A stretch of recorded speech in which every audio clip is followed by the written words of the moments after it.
নমস্কার, শ্রোতা বন্ধুকে স্বাগত জানিয়ে শুরু করছি আজকের গল্পপাঠ মুক্তি।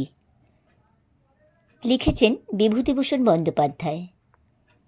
বন্ধুরা, গল্পটি ভালো লাগলে একটি লাইক করে দিও এবং চ্যানেলটিকে সাবস্ক্রাইব করে পাশে থাকার অনুরোধ রইল।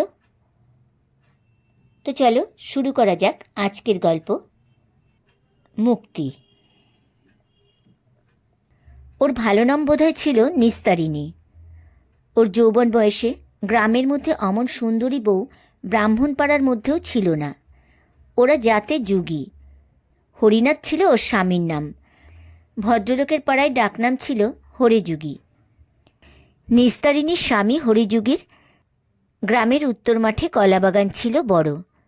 কাঁচকলা ও পাকা কলা হাটে বিক্রি করে কিছু জমিয়ে নিয়ে ছোট একটা মনোহারী জিনিসের ব্যবসা করে। রেশমি চুড়ি 6 গাছা 1 পয়সা, দুহাত কার 1 পয়সা ইত্যাদি। প্রসঙ্গক্রমে মনে হলো কার মানে ফিতে বটে, কিন্তু কার কি ভাষা? ইংরাজিতে এমন কোনো ভাষা নেই, হিন্দি বা উর্দুতেও নেই, অথচ কার কথাটা ইংরেজি শব্দ বলে আমরা সকলেই ধরে নিয়ে থাকি। যাক সে, হরিযুগের বাড়িতে দুখানা বড় বড় মেটে ঘর, একখানা রান্নাঘর, মাটির পাঁচিল ঘেরা। অনেক পুষ্যি বাড়িতে, দুবেলা 15-16খানা পাত পড়ে। হরিযুগীর মা, হরিযুগীর 2টি ছোট ছোট ভাই, এক বিধবা ভগ্নী, তার 2টি ছেলে মেয়ে। সংসার ভালোই চলে। মোটা ভাত, কলাইয়ের ডাল ও ঝিঙে ও লাল ডাঁটার চচ্চড়ির অভাব কোনোদিন হয়নি। গরুর দুধও ছিল 4-5 সের। অবশ্যই দুধের অর্ধেকটা ব্রাহ্মণপাড়ায় যোগান দিয়ে তার বদলে টাকা আসতো। গ্রামের মধ্যে সুন্দরী বৌঝির কথা উঠলেই সকলে বলতো হরিযুগীর বউয়ের মতো প্রায় দেখতে।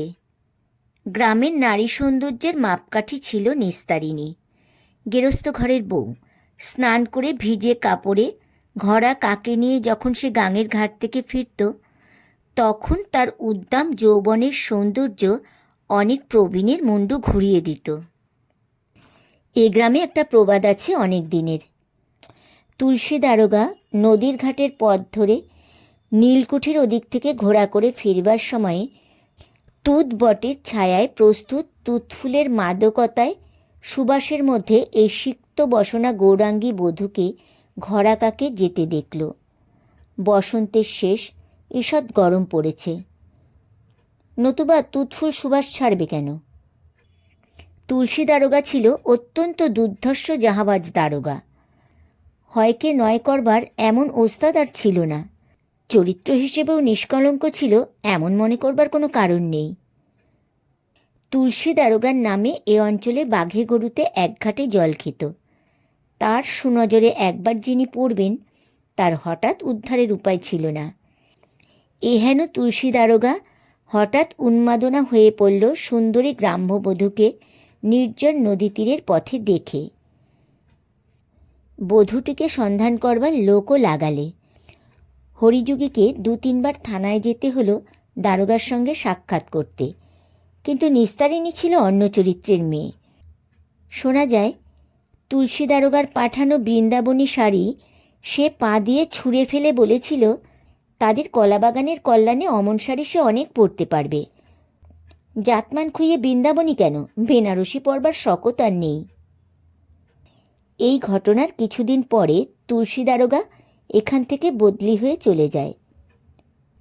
আর একজন লোক কিন্তু কথঞ্চিত সাফল্য লাভ করেছিল অন্যভাবে। গ্রামের প্রান্তে গোসাইপাড়া। গ্রামের মধ্যে তারা খুব অবস্থাপন্ন গৃহস্থ, প্রায় জমিদার। বড় গোসাইয়ের ছেলে রতিকান্ত নদীর ধারে বন্দুক নিয়ে শিকার করতে গিয়েছিল সন্ধ্যার প্রাককালে, শীতকাল। হঠাৎ সে দেখলে কাদের একটি বউ ঘোড়া শুদ্ধ পা পিছলে পড়ে গেল। খুব সম্ভব তাকে দেখে। রতিকান্ত কলকাতায় থাকত। দেশে ঝি বউ সে চেনে না। সে ছুটে গিয়ে ঘোড়াটা আগে হাঁটুর ওপর থেকে সরিয়ে নিলে, কিন্তু অপরিচিতা বধূর অঙ্গ স্পর্শ করলে না। একটু পরে সে দেখলে বধূটি মাটি থেকে উঠতে পারছে না, বোধহয় হাঁটু মুচকে গিয়ে থাকবে। নির্জন বনপথ, কেউ কোনো দিকে নেই। সে একটু বিব্রত হয়ে পড়ল। কাছে দাঁড়িয়ে বললে, মা উঠতে পারবে না হাত ধরে তুলব? তারপর সে অপরিচিতার অনুমতির অপেক্ষা না করেই তার কোমল হাতখানি ধরে বললে, ওঠো মা আমার উপর ভর দিয়ে, কোনো লজ্জা নেই, উঠে দাঁড়াবার চেষ্টা করো তো। কুণ্ঠিতা সংকুচিতা বধূ ছিল না নিস্তারিণী। সে ছিল যুগীপাড়ার বউ। তাকে একা ঘাট থেকে জল আনতে হয়, ধান ভানতে হয়, খাড় কাচতে হয়। সংসারের কাজকর্মে সে অনলস অক্লান্ত। যেমনি পরিশ্রম করতে পারে তেমনি মুখরা, তেমনি সাহসীও বটে। স্বাস্থ্য ও সৌন্দর্যের গৌরবে তখন তার নবীন বয়সের চোখ দুটি জগৎকে অন্য দৃষ্টিতে দেখে। সে উঠে দাঁড়ালো। রতিকান্তর সঙ্গে কিন্তু কোনো কথা বললে না। বুঝতে পারলে গোসাইপাড়ার বাবুদের ছেলে তার সাহায্যকারী। বাড়ি ফিরে 2-3 দিন পরে সে স্বামীকে দিয়ে একছড়া সুপক্ক চাপা কলা ও নিজের হাতে তৈরি বাঁশশলা ধানের খইয়ের মুড়কি পাঠিয়ে দিলে গোসাই বাড়ি। বললে, আমার ছেলেকে দিয়ে এসো গে। নিস্তারিণী সেই থেকে সেই একদিনের দেখা সুদর্শন যুবকটিকে কত কি উপহার পাঠিয়ে দিত। রতিকান্তের সঙ্গে আর কিন্তু কোনোদিন তার সাক্ষাৎ হয়নি। গোসাই বাড়ির ছেলে যুগী বাড়িতে কোনো প্রয়োজনে আসেও নি। রতিকান্ত কলকাতাতেই মারা গিয়েছিল অনেক দিন পরে। নিস্তারিণীর 2-3 দিন ধরে চোখের জল থামেনি এই সংবাদ যখন সে শুনলে। গ্রামের অবস্থা তখন ছিল অন্যরকম। সকলের বাড়িতে গোলাভরা ধান ও গোয়ালে 2-3টে গরু থাকত। সব জিনিস ছিল সস্তা। নিস্তারিণীদের বাড়ির পশ্চিম উঠোনে ছোট্ট একটি ধানের গোলা। কোনো কিছুর অভাব ছিল না ঘরে, বরং ব্রাহ্মণ পাড়ার অনেককে সে সাহায্য করেছে। একবার বড্ড বর্ষার দিনে সে বাড়ির পিছনের আমতলায় ওল তুলছে। এমন সময় বাড়ুজ্যে বাড়ির মেয়ে কান্তমণি এসে বললে, ও যুগী বউ। নিস্তারিণী অবাক হয়ে মুখ তুলে চাইলে। বাড়ুজ্যে বাড়ির মেয়েরা কখনো তাদের বাড়ির বেড়ার ধারে দাঁড়িয়ে কথা বলে না। সে বললে, কি দিদিমণি? একটা কথা বলবো। কি বলো দিদিমণি? আমাদের আজ একদম চাল নেই ঘরে, বাদলায় শুকুচ্ছে না। কাল ধান বেজে 2টো চিড়ে হয়েছিল। তোমাদের ঘরে চাল আছে? কাঠাখানিক দেবে?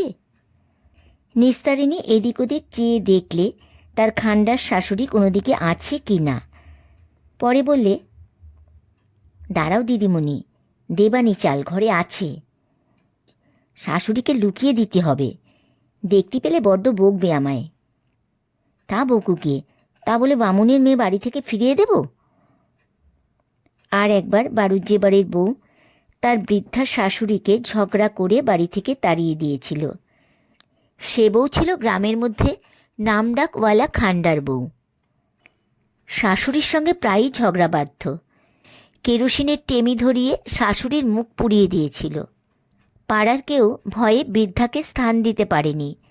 যে আশ্রয় দেবে তাকেই বড় বউয়ের গালাগালি খেতে হবে। যুগী বউ দেখলে বাড়ুজ্যে বাড়ির বেড়ার কাছে বড় সেগুনতলার ছায়ায় ঠাকুরুন চুপ করে দাঁড়িয়ে হাপুস নয়নে কাঁদছেন। গিয়ে বললে, ঠাকুরুন আসুন, আমাদের বাড়ির দাওয়াতে বসবেন। বড় বউ বকেছে বুঝি? ঠাকুরুন সূচি বেয়ে মানুষ। তাছাড়া বাড়ুজ্যে বাড়ির গিন্নি হয়ে যুগী বাড়ি আশ্রয় নিলে মান থাকে না। সুতরাং প্রথমে তিনি না বললেন।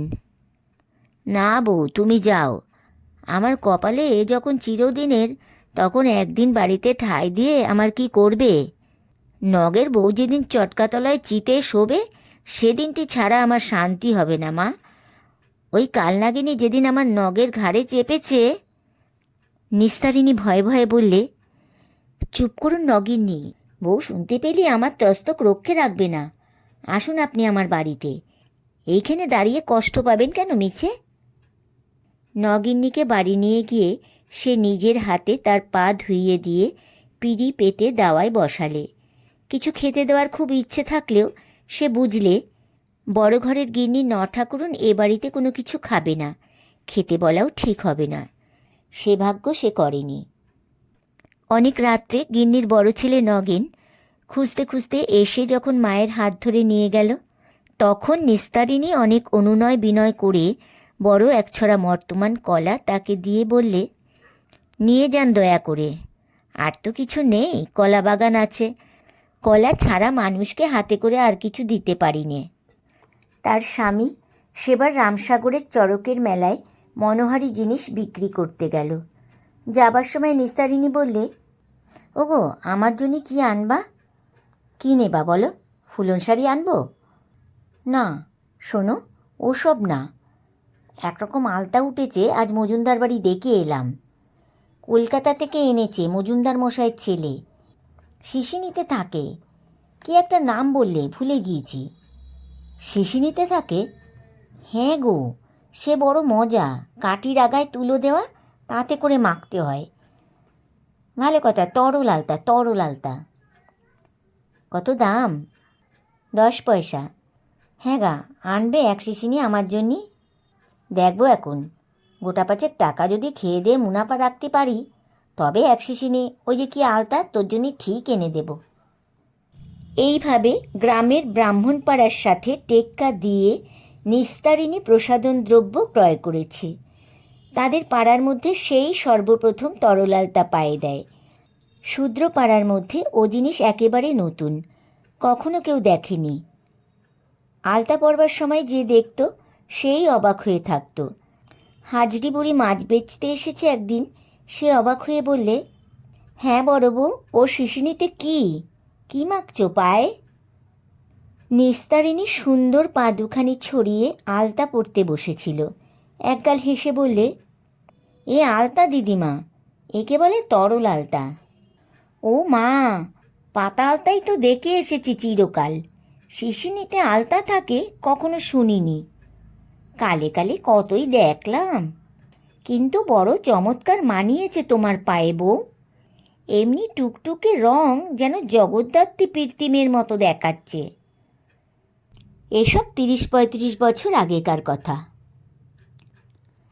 শীতের সকালবেলা ওদের বড় ঘরের দাওয়ায় ছেঁড়া মাদুরে ছেঁড়া কাঁথা গায়ে নিস্তারিণী শুয়ে আছে। সংসারের সাবেক অবস্থা আর নেই। হরিযুগী বহুদিন মারা গিয়েছে। হরিযুগীর একমাত্র ছেলে সাধনও আজ 3-4 বছর একদিনের জ্বরে হঠাৎ মারা গিয়েছে। সুতরাং নিস্তারিণী এখন স্বামী পুত্রহীনা বিধবা। তার শাশুড়ি এখনও বেঁচে আছে, আর আছে এক বিধবা যায়ের এক মেয়ে, এক ছেলে। 35 বছর আগে সে উচ্ছল যৌবনা সুন্দরী গ্রাম্য বধূটিকে আজ আর রোগগ্রস্তা শীর্ণকায়া মলিন বসনা পৌড়ার মধ্যে খুঁজে পাওয়া যাবে না। হরিযোগীর মৃত্যুর সঙ্গে সঙ্গে তাদের সে গোলাভরা গরু ও গোয়ালভরা ধান অন্তর্নিহিত হয়েছে। ঘরের চালে খড় নেই। 3-4 জায়গায় খুঁচি দেওয়া খসে পড়া চালে বর্ষার জল আটকায় না। গত বর্ষায় চালের উপর উচ্ছেলতা গজিয়ে একদিক ঢেকে রেখেছে। মাটির দেওয়া খানিকটা ভেঙে পড়েছে, পয়সার অভাবে সারানো হয়নি। কষ্টে সৃষ্টে সংসার চলে। সংসারের কর্তা, যার আয়ে সংসারের স্ত্রী, সে চলে যাওয়ায় নিস্তারিণীর আদর এ বাড়িতে আর নেই। আগে ছিল সেই সংসারের কর্ত্রী, এখন তাকে পরের হাত তোলা খেয়ে থাকতে হয়। তার ছেলে সাধন বাপের মনোহরী দোকান আর কলা বাগান কোনো রকমে বজায় রেখেছিল। 3 বছর আগের এক ভাদ্র মাসে খুব বৃষ্টির পরে সাধন একদিন নদীর ধারে কলা বাগানে কাজ করতে গিয়ে সেখানে মারা যায়। কেন মারা যায় তার কারণ কিছু জানা যায়নি।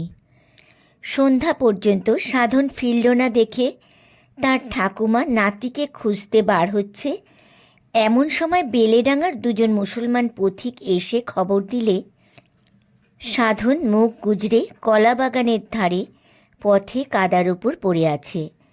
দেহে বোধহয় প্রাণ নেই। সকলে ছুটতে ছুটতে গেল। গ্রামের লোক ভেঙে পড়ল। সকলে গিয়ে দেখলে সাধন সত্যি উপুড় হয়ে কাদার উপর পড়ে, সর্বাঙ্গে কাদা মাখা। তার উপর দিয়ে এক পশলা বৃষ্টিও হয়ে গিয়েছে। যেখানে শুয়ে আছে সেখানটা রক্ত পড়ে অনেকখানি জায়গা রাঙা, খানিকটা বৃষ্টির জলে ধুয়েও গিয়েছে। রক্তটা পড়েছে সাধনের মুখ থেকে। গরিব ঘরের ব্যাপার 2-3 দিনেই মিটে গেল। সংসারের অবস্থা আরও খারাপ হয়ে পড়ল। ক্রমে বাড়িতে উপার্জনক্ষম পুরুষ মানুষের মধ্যে বাকি কেবল হরিযুগীর ভাই যুগলের ছোট ছেলে বলাই। যুগলও বহুদিন পরলোকগত। দাদার মৃত্যুর পর বৎসরে সে বিধবা স্ত্রী ও 2 বছরের শিশুপুত্রকে রেখে মারা যায়। বলাই এখন 16 বছরের, বেশ কর্মঠ স্বাস্থ্যবান বালক। নিস্তারিণীকে এখন আর আদর করে নিস্তার বা বড় বউ বলে কেউ ডাকে না। যে ডাকত সে নেই। এখন তার নাম সাধনের মা। কেউ ডাকে পিন্টুর ঠাম্মা। পিন্টু সাধনের শিশুপুত্র, এখন তার 3 বছর বয়স। সাধনের বিধবা বউয়ের বয়স এই সবে 17। নিস্তারিণী ডাক দিলে, ও পিন্টু, পিন্টু। পিন্টু উঠোনের আমতলায় খেলা করছিল। কাছে এসে বললে, কি ঠাম্মা? তোর মাকে একবার ডেকে দে। পিন্টুর ডাকে তার মা এসে দাওয়ার ধারে দাঁড়িয়ে বললে, কী হয়েছে, ডাকছো কেন? আজ আমি 2টো ভাত খাবো, বল তোর ঠাকুরমাকে। পুত্রবধূ ঝঙ্কার দিয়ে বললে, ভাত বললি অমনি ভাত? খাবা কোথা থেকে? সে আমি বলতে পারবো না ঠাকুরমাকে, তবে একগাল খই কি চিড়ে ভাজা যা হয় দে এখন, খিদে মোলাম। হ্যাঁ, আমি তোমার জন্যে বামুনপাড়ায় বেরোই লোকের দৌড়। অসুখ চুপ করে শুয়ে থাকো বাপু। ওরা ওই রকম। সাধনের বউ মুখ ঝঙ্কার দেয়, তাকে একেবারে মানে না। সেকালের আর একালের মেয়েতে কি তফাৎ তাই সে ভাবে এক সময়। তারও একদিন 17 বছর বয়স ছিল। কখনো শাশুড়ির একটা কথার অবাধ্য হতে সাহস হতো তার? আশ্চর্য। একটু পরে নিস্তারিণীর শাশুড়ি এসে দূরে দাঁড়িয়ে বললে, হ্যাঁ বউ, তোমার আক্কেলখানা কি? আজ নাকি ভাত খেতে চেয়েছ? জ্বর রয়েছে 24 প্রহরের জন্যই, ভাত খেলেই হলো অমনি? স্বামী খেয়েছ, পুত্তর খেয়েছ, দেওর খেয়েছ, এখনো খাওয়ার স্বাদ মেটেনি তোমার? নিস্তারিণী বড় দুর্বল হয়ে পড়েছে অসুখে, তবু সে বললে, স্বামী পুত্তর তো তুমিও খেয়েছিলে, তবুও 3 পাতার করে ভাত মারো তো 3টি বেলা, লজ্জা করে না বলতে? নিস্তারিণীর শাশুড়ি এ কথার উত্তরে চিৎকার করে গালাগালি দিয়ে এক কাণ্ডই বাঁধালে। সাধনের বউকে ডেকে বলে দিলে, ওকে কিছু খেতে দিবি না আজ, বলে দিচ্ছি। এ সংসারে যে খাটবে সে খাবে, আমরা সবাই মায়ে ঝিয়ে খাটি, ও শুধু শুয়ে থাকে। রোগ নিয়ে শুয়ে থাকলে এ সংসার চলে না। তার উপর আবার যে সে রাগ নয়, ওকে বলে পাণ্ডুর রোগ। মুখ হলদে, চোখ হলদে, পা ফুলেছে, ও কি সহজ রোগ? ও আর উঠবে না, খাটবেও না, কেবল শুয়ে শুয়ে পাথার পাথার খাবে। নিস্তারিণী বললে, খাবো খাবো, বেশ করব। আমার খোকা কলা বাগান সামলে রাখতো, তারই আয়ে বাড়ি শুদ্ধ খাওনি। সে কলা বাগান তদ্বির করতে গিয়েই বাছা আমার চলে গেল। তোমরা ওদের বাপ ছেলের রক্ত জল করা কলা বাগান মণিহারি ব্যবসা ঘোচালে, এখন আমায় বসিয়ে খেতে দেবে না তো কি করবে? নিশ্চয়ই দিতে হবে। বাসি একা ছাই খেয়েও দেব, ডাইনি রাক্ষসী। আমার সংসার তোর দৃষ্টিতে জ্বলে পুড়ে গেল। নইলে কি না ছিল, গোলা ভরা ধান ছিল না, হাঁড়ি ভর্তি ডাল ডুল, গোয়াল ভর্তি গরু ছাগল ছিল না কি? উভয় পক্ষের চেঁচামেচি শুনে ওর বড়জা নির্মলা সেখানে এসে পড়ল। এটি হরিযুগীর ছোট ভাই যুগলের বিধবা স্ত্রী। এর একমাত্র পুত্র বলাই এই সংসারের একমাত্র উপার্জনক্ষম পুরুষ মানুষ। বলাইয়ের বয়স এই 19 বছর। বলাই বাঁশ কিনে গাড়ি বোঝাই দিয়ে রেল স্টেশনে নিয়ে যায়, সেখান থেকে মালগাড়িতে উঠিয়ে কলকাতায় পাঠায়। কত বছর ধরে এ ব্যবসা করে সে গোটা 50 টাকা হাতে জমিয়েছে। মার হাতেই এনে দিয়েছে সে টাকা। নির্মলা আবার সে টাকা থেকে 20টি টাকা শাশুড়িকে দিয়েছে। বুড়ি সেই টাকায় পাশের গ্রাম থেকে দুধ কিনে এ গ্রামের ব্রাহ্মণপাড়ায় যোগান দেয়, তাতেও সামান্য কিছু লাভ থাকে। বুড়ির বয়স 70 ছাড়িয়ে গেলেও সে এখনও দুপুর রোদে সারা পাড়া সারা গ্রাম ঘুরে বেড়ায়। দূর দূরান্তের চাষা গায়ে হাঁসের ডিম মুরগির ডিম সংগ্রহ করতে যায় ব্রাহ্মণপাড়ায় বিক্রির জন্যে। নির্মলা নিজেও বসে থাকে না। তিনু গাঙ্গুলির বাড়ি ঝিয়ের কাজ করে মাসে 2 টাকা মাইনে পায়। সুতরাং এ সংসারে এখন নির্মলার প্রতিপত্তিই বেশি। নিস্তারিণীর দিন সকল রকমে চলেই গিয়েছে। এখন নির্মলার ছেলে বলাই পয়সা আনে, নির্মলা নিজে পয়সা আনে। বলাইয়ের পয়সায় ওর ঠাকুমা দুধের যোগান দিয়ে কিছু আয় করে। নিস্তারিণীর শীর্ণ পাণ্ডুর দেহে উত্থান শক্তি রহিত শয্যাগত অবস্থায় শুধু খাই খাই করে রোগের দুষ্ট ক্ষুধায় অবোধ বালিকার মতো। হরিযুগে বেঁচে থাকলে তার সে অন্যায় আবদার খাটত, সাধন বেঁচে থাকলেও খাটত। আজ তার আবদার কান পেতে শোনবার লোক কে আছে এই সংসারে? নির্মলার বয়স 35-36, বেশ ধপধপে ফর্সা, কৃষ্ণাঙ্গী, মুখ চোখ ভালোই, মাথায় এক টানা এক ঢাল চুল, চুলে একটিও পাক ধরেনি। যুগীদের মেয়েরা সাধারণত সুন্দরী হয়ে থাকে। নির্মলার মেয়ে তারা বেশ সুন্দরী। তারা বলাইয়ের ছোট, এই মাত্র 14 বছর বয়স। আজ বছর 2 হলো এই গ্রামেই তার বিয়ে হয়েছে। নির্মলা এসে বললে, দিদি চেঁচিও না, ঝগড়া করে মরছো কেন? নিস্তারিণী কাঁদতে কাঁদতে বললে, দেখ দেখি ছোট বউ, আমায় কিনা রাক্ষসী ডাইনি বলে। আমি নাকি এসে ওনার সংসারে আগুন লাগিয়ে দিয়েছি। আমার স্বামী পুত্রের অন্ন উনি কোনোদিন বুঝি দাঁতে কাটেনি? নির্মলা বললে, সে তো তুমিও ওনাকে বলেছ। যাক, এখন চুপটি করে শুয়ে থাকো। ও ছোট বউ, আমি 2 ভাত। না, আজ না। তোমার গা ফুলেছে, মুখ ফুলেছে, তুমি ভাত খাবে কি বলে আজ? তা হোক, তোর পায়ে পড়ি। রান্না হোক, আমি বলবো তখন। নিস্তারিণীর হাত পা মুখ ফুলেছে এ কথা ঠিকই, কি বিশ্রী চেহারা হয়ে গিয়েছে তার। ওর মুখের দিকে যেন আর তাকানো যায় না, এমন খারাপ দেখতে হয়েছে ও। যত্ন করবার কেউ না থাকতে আরও দিন দিন ওর অবস্থা খারাপতর হয়ে উঠেছে। খেতে ইচ্ছে করে, কিন্তু আগ্রহ করে খেতে দেবার কেউ নেই।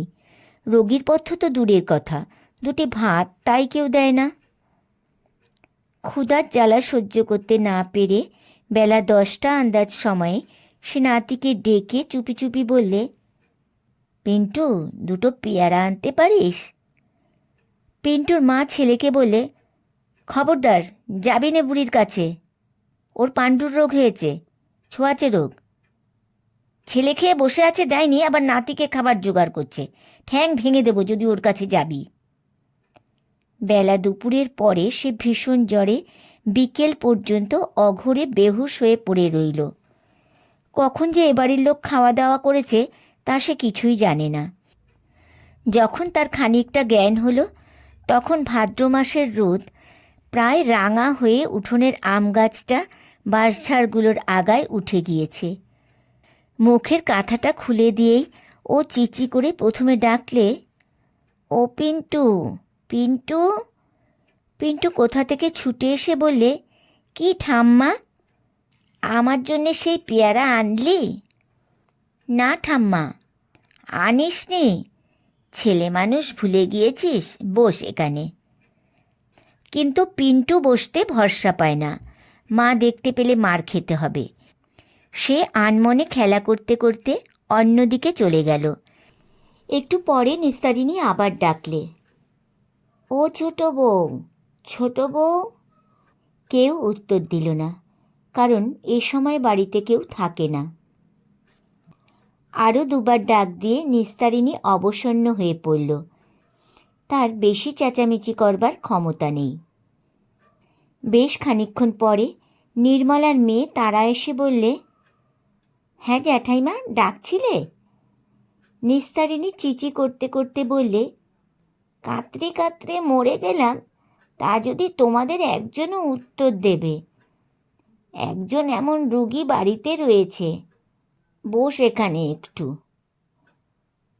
তারা ওর মায়ের মতো ছিপছিপে গড়নের সুন্দরী বালিকা, নতুন বিয়ের কনে, পাশেই শ্বশুরবাড়ি। নবীন যুগের ছেলে অভিলাষ তার স্বামী এইমাত্র শ্বশুরবাড়ি থেকেই আসছে। আসবার কারণ অন্য কিছু নয়। অভিলাষ এখনই গরম মুরগি মেখেছে, বালিকা স্ত্রীকে আদর করে বলেছে, তোদের বাড়ি থেকে ধামে নিয়ে আয়, মুরগি খেতে দেব। এই জন্যই তার আগমন। রোগগ্রস্ত জ্যাঠাইমা বুড়ির বকুনি শুনবার জন্য সে এখন এখানে বসতে আসেনি। সুতরাং সে বিব্রত মুখে বললে, ও জ্যাঠাইমা, আমি এখন বসতে পারবো না। তোমার জামাই মুরগি মেখেছে, নিয়ে বেলেডাঙায় ফিরি করতে বেরোবে। তোর মা কোথায়? বাড়িতে কেউ নেই। মা গাঙ্গুলি বাড়িতে কাজ করতে গিয়েছে, আর ঠাকুমা নরহরিপুরে হাঁসের ডিম আনতে গিয়েছে। পিন্টুর মা কোথায়? ওই যে শিউলিতলায় বসে বাসন মাজছে। একটু ডেকে দিয়ে যা দেখি মা। পরেই সুর খুব নিচু করে বললে, মা, দুটো মুরগি অভিলাষের কাছ থেকে নিয়ে আয় না। আমার নাম যেন করিস নে। তারা বললে, সে আমি পারবো না। অসুখে মুরগি খাবে কি? তারপর শেষকালে ঠাকমা টের পেলে আমায় বকে ভূত ছাড়াবে। চললাম আমি। ও বৌদিদি, শুনে যাও, জ্যাঠাইমা ডাকছে। পুত্রবধূ বিরক্ত মুখে এসে দূরে উঠোনে দাঁড়িয়ে বললে, বলি, ডাকের ওপর ডাক কেন অত? আমার সংসারে কাজকর্ম নেই? মা তোমার কাছে বসে থাকলে চলবে? কি বলছো বলো? নিস্তারিণী কাতর সুরে বললে, তা রাগ করিস নে আমার ওপর বৌমা, আমায় দুটো ভাত দে। দি, জ্বরে বেউস হয়ে পড়ে আছো, ভাত না খেলে কি চলে? তবে আমি কি খাবো, খিদে পায় না? আমি জানি নে, আদিক্ষে তার কথা শোনো। খিদে পায় তা আমি কি করব? ঠাকমা এলে বলে, ঠাকমা না বললে আমি ভাত দিতে পারবো না। পিন্টু কোথায়?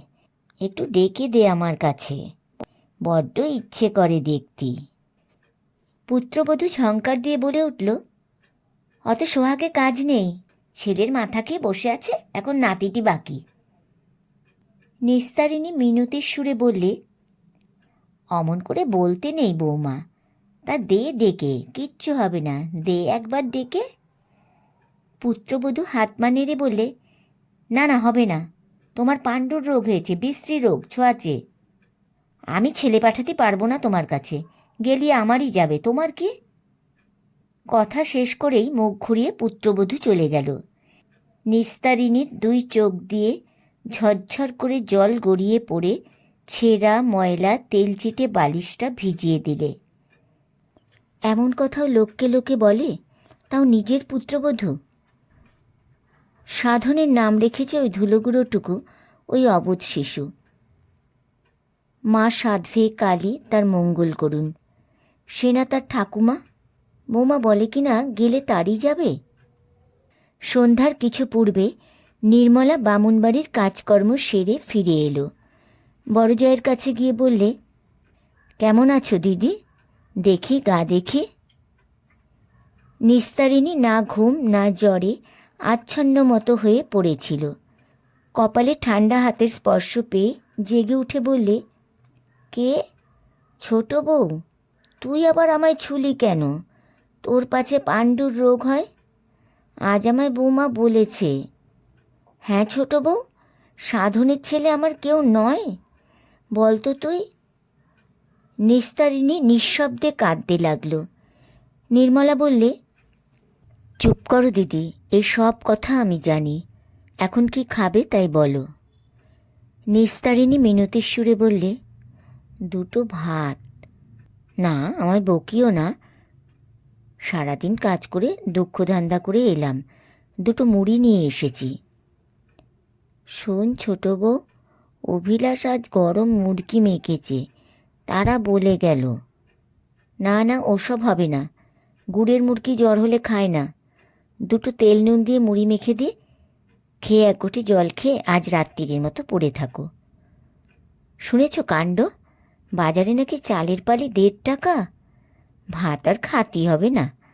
বলাই আর কত রোজগার করবে, কি করে এই বিধবার পুরি চালাবে? ধান ফুরিয়ে এসেছে, এবার আমাদের মতো গরিবদের না খেয়েই মরণ। নিস্তারিণী স্তব্ধ হয়ে শুনলে। অসুস্থতার দরুন সে বহুদিন অবধি বৈষয়িক ব্যাপারে নিষ্পৃহ। তবু 1.5 টাকা এক পালি চাল শুনে সে যেন অতি জ্বরের ঘোরের মধ্যেও চমকে গেল। সেকালে যে তাদের গোলার ধান বিক্রি হয়েছে 18 আনা করে সরু বাঁশশলা কি 4 মণি ধানের মণ। মনে আছে একবার তার প্রথম পুত্রের অন্নপ্রাশনের জন্য গোলা থেকে 25 টাকার ধান বিক্রি হয়। 5 সিকি ছিল 1 মণ ধানের দাম। নিজের হাতে সে কত ধান বিলিয়ে দিয়েছে। একবার গায়ে আকাল হয়েছিল, টাকায় 3.5 সের হয়ে উঠল চালের দাম।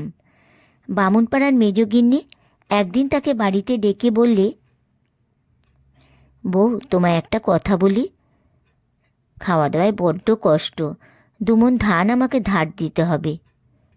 ঈশ্বরের ইচ্ছে তোমার তো কোনো অভাব নেই, গোলা আরও উতলে উঠুক তোমার। সে শাশুড়িকে লুকিয়ে 2 মণ ধান বের করে দিয়েছিল গোলা থেকে। শাশুড়ি চিরকালের খান্ডার, কাউকে কিছু জিনিস দেওয়া পছন্দ করত না। কিন্তু তখনকার দিনে এই সংসারে তার প্রতিপত্তি ছিল অন্যরকম। সে যা করবে তাই, তার উপর কথা বলবার কেউ ছিল না। কোথায় গেল সেসব দিন? সন্ধ্যা উত্তীর্ণ হয়েছে। নির্মলা 1 ঘটি দুধ নিয়ে এসে বললে, ও দিদি, খেয়ে নাও এই দুধটুকু। নিস্তারিণী বললে, আমার এখানে একটু বস ছোট বউ, কেউ বসে না। নির্মলার বেশিক্ষণ এক জায়গায় বসবার জো নেই, এখনই সব খেতে চাইবে। শেষ রাত্রে উঠে 4 কাটা ধানের চিড়ে কুটতে হবে বাড়ুজ্যেদের। তারপর আবার যে একা সেই একা। সারা দিন রাত আজ 1টি মাস ধরে একাই শুয়ে থাকতে হচ্ছে। নির্মলা তাকে ধরাধরি করে ঘরের মধ্যে শুইয়ে দিয়ে গেল। 1 দিন 2 দিন করে কতদিন যে কাটল নিস্তারিণীর কোনো খেয়াল নাই। কেবল আবছা আবছা দিনগুলো আসে, সেসব দিনের প্রতিটি মুহূর্ত যেন নিঃসঙ্গ। কেবল ছোট্ট খোকা পিন্টুকে দেখতে ইচ্ছে করে, কিন্তু তার মা তাকে পাঠায় না, একটুও বসতে দেয় না কাছে। পুত্রবধূ হয়ে শাশুড়িকে দেখতে পারে না, তার নাকি ছোঁয়াচে রোগ হয়েছে বলে। আর কেবল সবাই বকে। একদিন সে শুয়ে শুয়ে লক্ষ্য করলে আর আকাশে বৃষ্টি হয় না। হলদে রঙের রোদ বাঁশ ঝাড়ে, আম গাছের মাথায়, তেলাকুচো লতায় সাদা সাদা ফুল ধরেছে। বলাইয়ের হাতে পোতা উঠোনের রাঙাডাটা শাক ক্রমে ফুরিয়ে আসছে। বর্ষাকাল তাহলে চলে গিয়েছে। পুত্রবধূ আমতলায় কাঠ কাটছে। জিজ্ঞেস করলে, ও বৌমা, এটা কি মাস? সে খোঁজে কী দরকার তোমার? বল না বৌমা। শেষা ভাদ্র। তোমার কি হুঁশ পড়ে আছে? সেদিন চাপড়া ষষ্ঠী গেল, খোকাকে তোমার আশীর্বাদ করা দরকার। তোমার কাছে গিয়ে ডাকলে তা যদি একটা কথা বললে। বিকেলে ওপাড়ার বুধু গয়লার মা দেখা করতে এসে বললে, ও মা, এ কী চেহারা হয়ে গিয়েছে!